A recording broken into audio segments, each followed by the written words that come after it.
dɔw ye k'a di an mansaw ma an ka cɛkɔrɔbaw n'an ka musokɔrɔbaw u k'u janto ala ko la halisa u ka dɔ fara a kan vraiment cɛsiri b'u la mais denmisɛnnin minnu sigilen filɛ ninnu de bɛ an nisɔndiya baara in kɔnɔ o misaliya ye fɛn jumɛn ye an ka seko taara sisan k'an to yen n'a sɔrɔ denmisɛn kun t'a kɔnɔ a kun kɛra baara ye mais an bɛ ala fo ka ala barika da denmisɛnw caman bɛ yen kabini du kɔnɔ wa denmisɛn wɛrɛw bɛ yen kɛnɛma minnu bɛ yen bi u bɛ se k'u sigi ka wazifa kɛ k'a ban ka ala wele k'a ban ka zikuru kɛ fo k'a dafa a ala ko bɛɛ lajɛlen na o kama an bɛ ala fo k'a wele ni maa min ma ɲuman kɛ o la sa i ta bɛ ni ala cɛ dɛ ala k'an kɛ ɲumankɛlaw ye ala ka laɲini sabati dugawu minnu kɛra ala k'a bɛɛ lajɛlen minɛ hami o hami m'an na an b'a deli ala fɛ ala k'a bɛɛ lajɛlen ala bɛ wele s'an ma don min o b'a sɔrɔ an bɛ ala ka sira in kan ala kira bonya kama sɔli ala rasulillah.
Anga imamu ani an karamɔgɔ ani an ɲɛ jɔyɔrɔ n'o ye Sheikh Musa Sidibe Banumula Songa ani Malemiya Tana Musa Farada Sabuɲuma a bɔra sisan ka ladilikan mun di a tɛ tɛmɛ nin kan a fɔ ne ma ko kumakan suruma nafa caman min bi cɛ ka dɛsɛ kɛ i tɛ se k'a ba nafa cɛli la o tuma na fɛ an b'a fɔ ala ka sijan ni kɛnɛya ni lafiya ala k'o da n'a ma a n'a kɔrɔkɛw bɛɛ yan nɔ Banugo Burama ka s'a dɔgɔninw tɔ bɛɛ lajɛlen ma an b'u bɛɛ fo ala ka sijan d'u ma u fa y'a bila yɔrɔ min na ala k'o kɛ ka da ka tɛmɛ yen kan ala k'o kɛ ala kɛra bonya kosɔn ala k'o kɛ alikuranɛ bonya kosɔn sɔli ala mustafa o la an bɛ foli ɲɛsin an ka zawiya cɛkɔrɔbaw a n'a musokɔrɔbaw i n'a fɔ Banugo Musa bɔra k'a fɔ cogoya min na an b'u fo kosɛbɛ san kalo 12 minnu ni olu bɛɛ sira kelen nin kan a ma jɛngɛw bolo tile kelen si a ma dayankaw bolo tile kelen si don o don ala ye juma o juma da an bɛna ka na hadura ni wasifa ka na kɛ ɲɔgɔn fɛ yan an b'a ɲini ala fɛ baraji min mana ye o la ala k'o di an bɛɛ lajɛlen ma ala k'a kɛ alijinɛ sara ye o kɔ tɛmɛlen kɔfɛ an badenw dɔw nana sisan n'ala sɔnna ka bɔ Banugo alimami Dumiya ani a ka taamaɲɔgɔn n'o ye Hayidara ye an b'u fo kosɛbɛ ka u marahaba k'u y'a laɲini bi wulada in na ka na wasifa kɛ an fɛ ni ala sɔnna a ma an b'a fɔ u ma ko u bisimila inshallah taala yan ye Sheikh Amadu ka zawiya de ye Banugo Amadu Sunga ani Malemiya Tana Munkula Farada Sabuɲuma ama yini ala fe abaraji dafale ala ko di ama abaraji dafale ala ko di ama ala ko kala kira ko son ni ko de ko ni dine mo we nyon kanu ni dine nyefo baw nu we nyon kanu ka nyan sira tama fo itien de go mi me on ga jamana kabi ni ndron de do dine maw o yoro ma janyale do nyogona dine maw utika nyon kan fo wode ko son ala kira ko sallallahu alaihi wasallam wa atasmu ko ala ko qur'ana kono wa atasmu bihablillahi jami'an wala tafarraqu bo kira sira la fen kelen pe minye ni o de bina ke cheni ye islamiyya dine ma no de bina ke fanga doya islamiyya dine ma o de farafarali be maliyai hay nasro awte tasira kelena mazaibu kacha imam bannani be ni no abena ka tasira do mais imam bannani na doka kalande kunye doye na fo shafi'i an malik otmana fe kata se abu hanifa ta manunun bela jele klo kera wati kelenye kata nga doma ba dola de doka kalande iba soro kuma ka kiti tigani doka kiti me uma ba nyogo na okuso o de kuso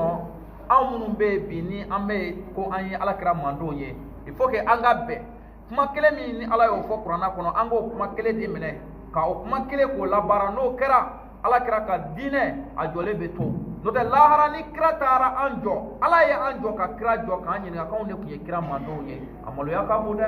ni to ya ina amalo ya ka bu otuma an bade mu anga imamu o bora bangu kana ambu fo ku marhaba ka fo ku bismillah ala ka here kanu ye shijani kana lafiya ala ko danuma ala ka ambela jele wasa ala ka lanyu sabati jamanai ala ka suma jamanai ala ka suma jamanai ala ka suma jamanai ala ka diu hine do afamaula ala ka diu hine do afamaula ala ko ka ala kira bonya kuso ala ko ka alquran bonya kuso salli ala rasul karim wala ban go prama ana do ke ban go musa ni ala sona mina bo ubina do ke anye mi amba ke to mina ka koro insha Allah taala amayin ala fet go mun mina ke hami fego feme ma malani nana ya ala ka gla ala ko ka ala kira kuso shomadu sibe ban go amadu ayaka nyana ma ya bela jele ke Allah subhanahu wa taala ka dine de menina na e million kelen soro be bita soro wa kebe an wa bidu o de be do ala ka dine de menina dafe awera o shiri deme siraka mugo woro la amme min kalama anante min kalama ayera mum mesogna ya bi soni ka on tibo kalama abe soni ke ma shite bo kalama anaka ala drongo ala e biso wal man min sorano ya barogo mo way otuma fe shomaro ayo mo ona min ke ayeni saraka jariya no e misri otuma fe misri nyona chama de jora dugo wera kere ma ban ko korona na salo misri chama jora otuma shomaro ay baraka ka bla amma yin ala fe ni kama be shomaro ni ala ni nyonje amma del ala fe ala ka ko koso ala ka nga hamugla ala ka ko koso ala ka nga hamugla sho ala ka darosma ala ka darosma ala ka fara ala kira mandu samunga ala ka fara ala kira ka jenyogonga ala ka do aljina kono ala ere ba fe ka do aljina mi kono aljina mi kadi ala ye ala ka do kono ala ko ke ala kira bunya ko ala ko ke alqur'ana bunya ko ala ko ke ni yara misri bunya ko sala ala rasul karim ala sona ambe bo kenama ka ta ban wo musa ne akroke ubena to ke anyi wala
la